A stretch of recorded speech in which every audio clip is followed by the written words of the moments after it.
went live. Hi! We're in, where are we? Frederick, Maryland. But I was going to show them where we actually are if they can see it. We're at a Food Lion in the parking lot. We're going to grab some water because anytime you go to a hotel, oops, here we go. I'm going to fix this. We're in the car. Got to fix it. Whenever you go to a hotel, you have to pay for water, and it's like $5 a bottle. So we always try to stop by and get regular water. Anyway, yesterday I told you that I was going to talk. We were going to pop on today to talk about the lettuce issue and E. coli, and of course for me I'm going to talk about it from the gut health perspective. But first of all, I'm going to ask you, man of the world, what is E. coli? Oh really? You're going to ask me that? Yeah, I want to see what you say. I think, and I don't know for sure, but I think it's like a bacteria that you get from unclean things, and then it gets inside of you and can really mess you up. Good job.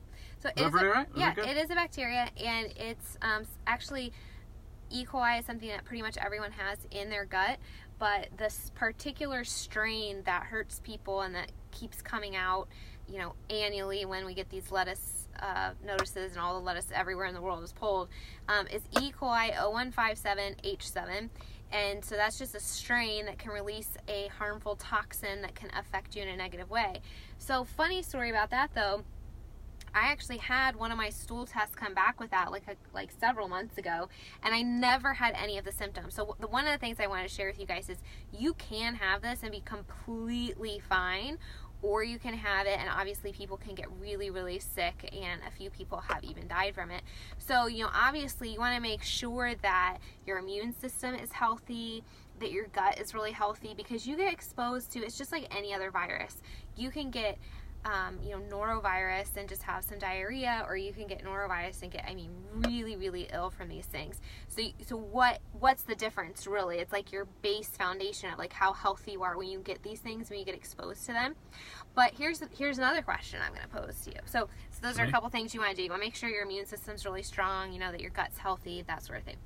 Yeah. So next question, why is poor lettuce so susceptible to E. coli 0157H7?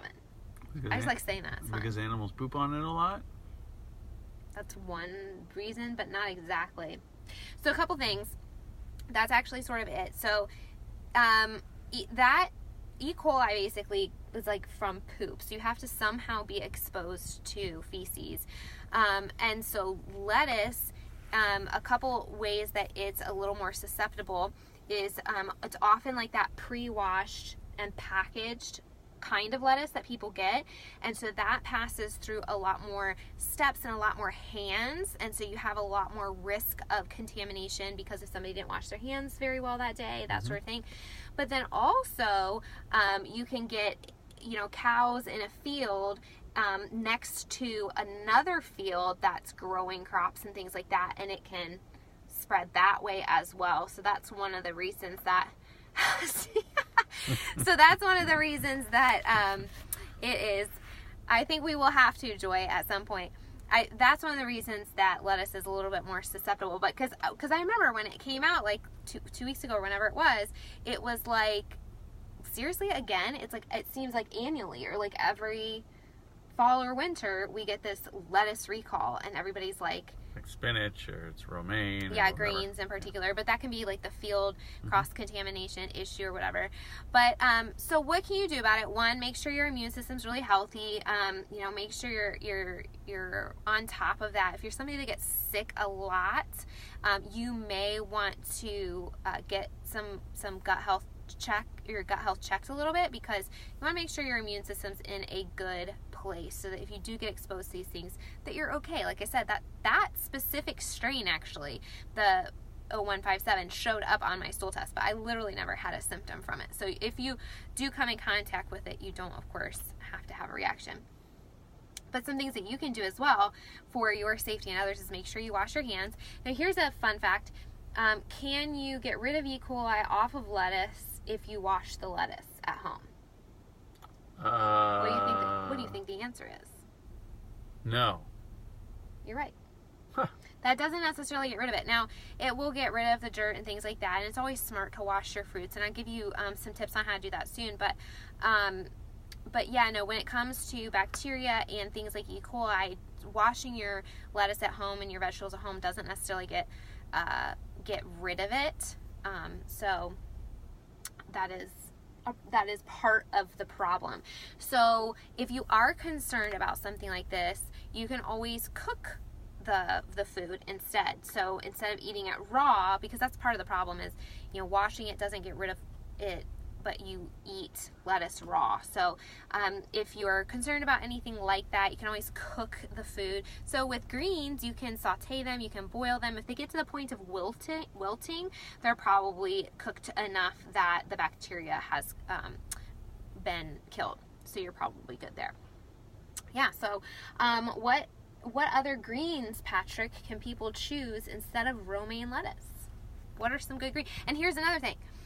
I'm going to let you answer the question, but it's good actually to be pushed out of your comfort zone when it comes to choosing greens, because variety is super key. You want as many different vitamins and nutrients and minerals as you can get, and so changing the fruits you eat, changing the vegetables that you eat, changing the greens that you're used to, that's good. So what are some other greens you can choose when you're making your favorite salad? Chard.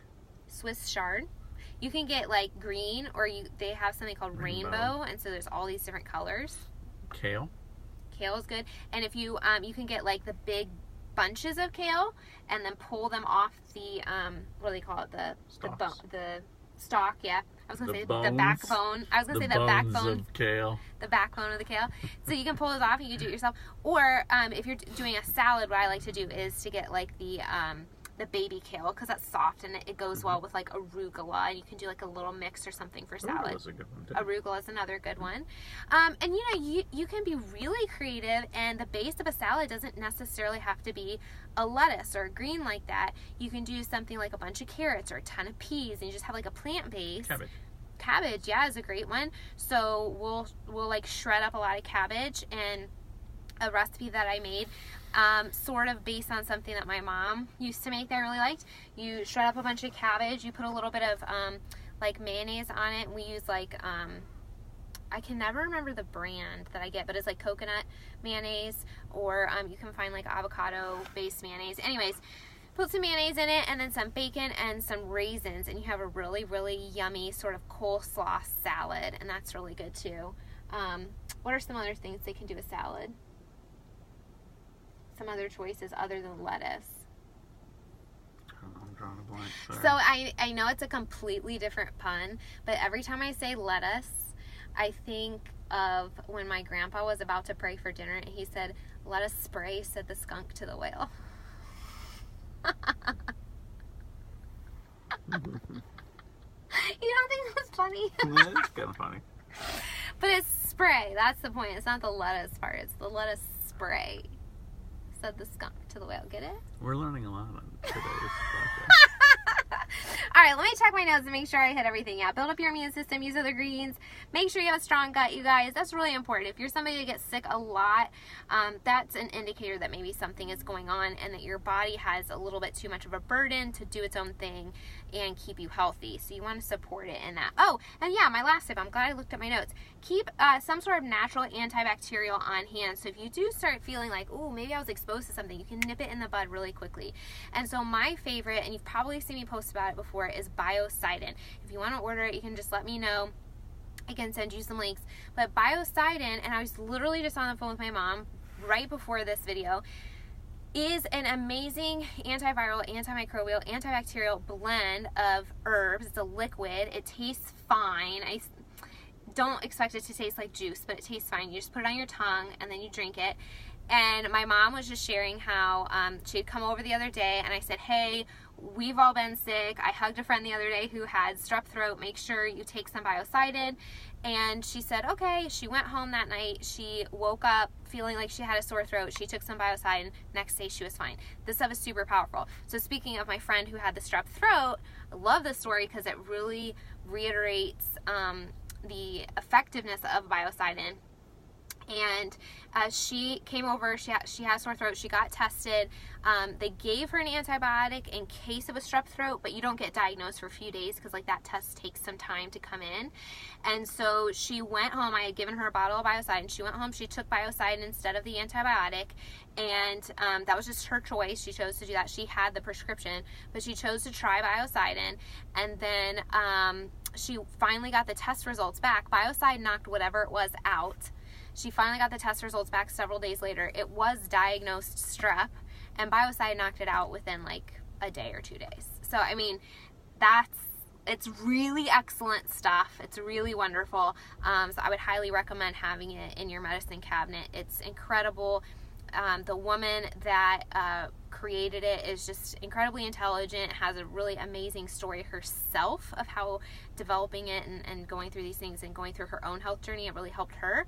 But anyway, yeah, so I would highly recommend keeping something like that available so that you can, yeah, you do, Joy, you do. Private message me and I'll send you a link for it and some instructions on how to use it.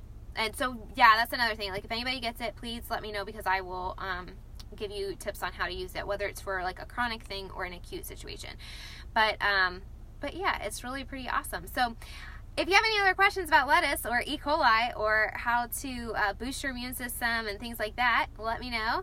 But we are about to go into the grocery store to grab some water so we don't have to pay $5 per bottle at the hotel. So, bye. Have a good weekend.